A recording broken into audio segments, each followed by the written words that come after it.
Bienvenue sur Africa 24 pour cette nouvelle édition du 12-15. Voici les titres de l'actualité. La MINUSCA, la force onusienne en Centrafrique, va devoir effectuer des changements de stratégie. Tel est le bilan de l'enquête interne effectuée en 2017 sur le fonctionnement de l'organisation afin d'améliorer la protection des civils. Au Tchad, le prix du sac du ciment a enregistré une baisse significative. Celui-ci se situe désormais à 7 000 francs CFA contre 11 000 auparavant. Une baisse de 15% justifiée par l'implantation d'une nouvelle cimenterie dans le pays. Et puis au Cameroun, l'État investit dans la lutte contre le chômage. En effet, un projet de création de bureaux municipaux de l'emploi va être testé dans certaines villes du nord du pays. L'initiative s'inscrit également dans le processus de décentralisation des activités. En Centrafrique, les enquêtes internes effectuées par l'ONU en 2017 ont révélé que la MINUSCA doit fournir des efforts significatifs afin d'assurer une meilleure protection des civils. Cette enquête fait suite aux violences meurtrières survenues ces derniers mois dans le nord-est du pays. Les explications avec Adidjatou Badawi. Depuis 2013, la mission multidimensionnelle intégrée des Nations Unies pour la stabilisation en Centrafrique, MINUSCA, se heurte à des difficultés pour rétablir la paix dans le pays. Au cours des derniers mois, les localités de Bangassou et Gambo ont été le théâtre des attaques meurtrières. Ceci malgré la présence des casques bleus de la MINUSCA. Face à la recrudescence des violences, Jean-Pierre Lacroix, secrétaire général adjoint pour les opérations de paix des Nations Unies, a demandé une enquête interne sur le mode d'opération de la mission. Les conclusions de l'enquête révèlent en effet plusieurs manquements, aussi bien au niveau de l'entraînement des troupes qu'au niveau de la protection des civils. Il faut bien voir de là où on va. Il y avait en Centrafrique une guerre seigneuriale. Centrafrique a toujours connu le problème de l'impunité. Et tout ceci doit être adressé. Et ça ne peut pas se faire sans prendre le temps nécessaire. Que ce soit les réformes qui seront faites, il faudra le temps de la maturation politique, je pense. Il y a le temps des journalistes, il y a le temps de l'opinion publique, mais il y a le temps du politique. La ville de Bangassou avait été attaquée en mai 2017 par des milices anti-Balaka qui disaient protéger les chrétiens contre des troupes armées d'obédience musulmane. Suite à ces faits, les conclusions de l'enquête interne de l'ONU révèlent que les civils centrafricains ne sont pas suffisamment protégés par la MINUSCA. La MINUSCA a des moyens limités en nombre et en moyens financiers. Elle ne peut pas à elle seule, n'est-ce pas, sans l'appui du gouvernement, sécurité des populations. Il est urgent, n'est-ce pas, de soutenir la MINUSCA, de lui donner plus ou moins et de considérer le problème à partir de sa genèse. Précisons que le mandat de la MINUSCA a été renouvelé en décembre 2017 avec un supplément de 900 hommes. Ceci dans l'ultime souhait de repousser la menace et atteindre l'objectif visé, qui est la paix. Depuis le 27 décembre 2017, Pascal Tsatsi Mabiala est le chef de l'opposition congolaise. Avec son nouveau poste, le premier secrétaire de l'Union panafricaine pour la démocratie sociale a la lourde mission d'unifier les partis de l'opposition afin de faire front commun face au pouvoir actuel. Les explications avec notre correspondant de Vaponzo.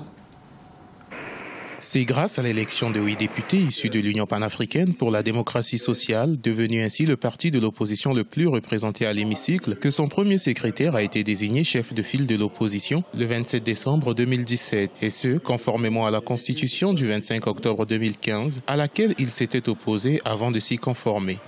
Il n'y a pas eu de volte-face. Nous nous sommes battus pour le respect de l'ordre constitutionnel avec mes amis. La Constitution a été promulguée, puisque c'est sous la bannière de cette Constitution, malheureusement, que nous sommes allés à l'élection présidentielle. C'était déjà pour nous une reconnaissance de fait du nouvel ordre constitutionnel dans le pays. Je ne sais pas s'ils ne font pas fausse route, mais je n'ai pas de leçon à donner aux autres.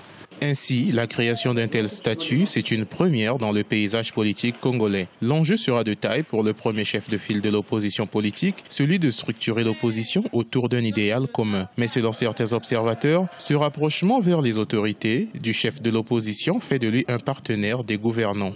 Il faut dialoguer avec les amis, il faut se faire humble, il faut aller vers les autres. Mais je vais avec les autres avec quelque chose à proposer. Tant que ce travail de réflexion que nous sommes en train de faire n'est pas achevé, dès qu'il est achevé, nous irons avec quelque chose à proposer. C'est une innovation peut-être qui peut amener les autorités en place et le chef de file de l'opposition à souvent accorder leur violon pour des questions d'intérêt tout à fait général. Déjà, il est géré par le ministère de l'Intérieur. Qu'est-ce qui peut bien en sortir dans la mesure où, pour moi, il cesse d'être un opposant, mais il devient plutôt un partenaire politique de ceux qui gouvernent. Pascal Satima-Biala prépare un projet qu'il proposera à ceux qui devraient l'accompagner dans sa nouvelle mission. Par ailleurs, Parfait Kolela, dans le parti UDH qui a aussi obtenu 8 sièges à l'Assemblée nationale, a revendiqué ce poste. Au Tchad, le prix du sac de ciment n'aura jamais été aussi bas depuis les années 90. Celui-ci est passé de 11 000 francs CFA à 7 000 francs CFA en une semaine. Une baisse importante qui serait liée à l'implantation d'une nouvelle cimenterie dans le pays. Des détails avec Nathalie Mort.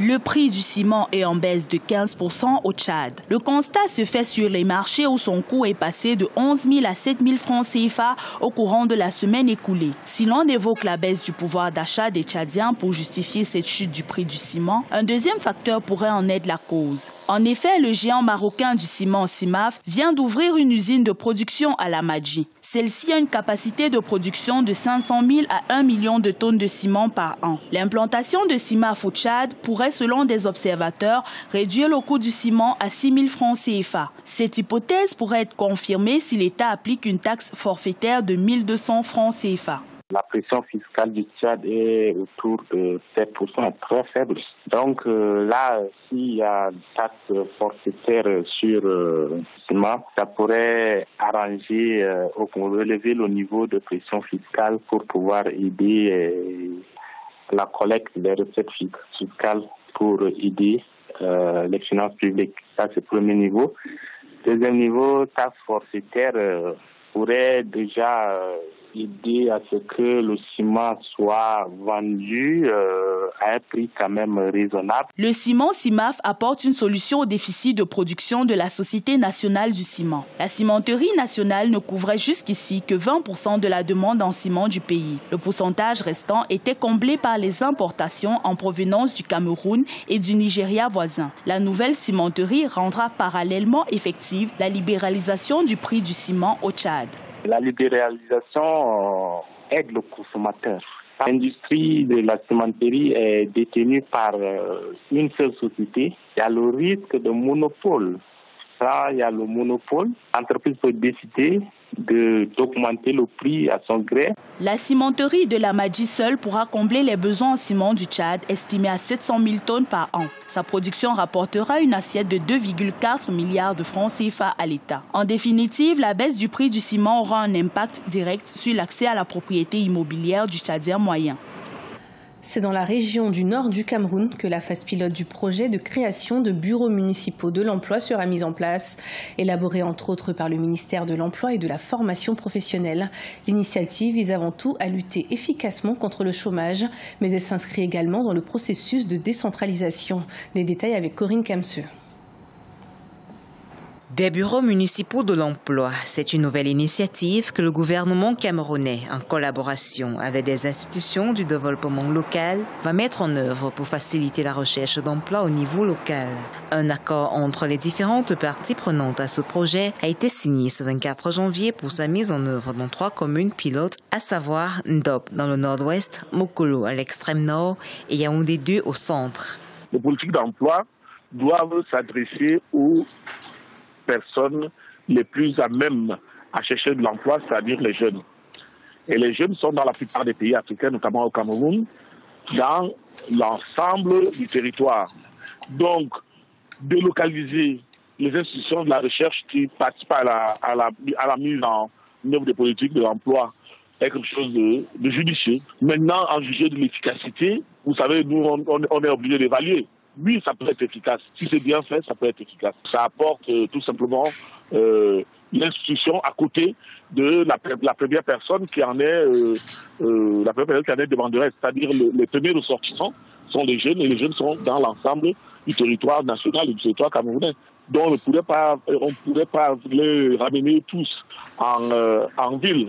Les bureaux municipaux de l'emploi vont répondre à une problématique prégnante au Cameroun, celle du chômage. Mais cette initiative a surtout le mérite de mettre en œuvre et d'accélérer le processus de décentralisation dans le pays. L'un des problèmes qu'ont toutes les mairies et tous les problèmes de décentralisation, c'est la masse critique. Et voilà qu'il y a une masse critique au niveau local qui pourra permettre de résoudre et de pouvoir permettre d'élaborer, de mettre en œuvre les politiques publiques locales. Donc c'est une bonne initiative. Le fait de ramener au niveau local ne peut pas être un handicap. Pourquoi? Parce que dans un premier temps, on n'a jamais dit que la personne qui cherche l'emploi n'a pas de mobilité, il peut aller chercher ailleurs, il est libre de chercher partout où il veut. Et là, on lui donne une place supplémentaire, celui de chercher aussi là où il est. Ce qui réduit les coûts en termes de mobilité, ce qui permet une plus grande décentralisation. Concrètement, ces bureaux municipaux de l'emploi serviront de centre d'information et d'orientation pour les demandeurs d'emploi, les travailleurs indépendants du secteur informel et les personnes à la recherche d'une mobilité ou d'une reconversion professionnelle. Ce journal a été préparé par l'ensemble de la rédaction. Merci de nous avoir suivis. Retrouvez dans un instant une nouvelle édition de l'information sur Africa 24.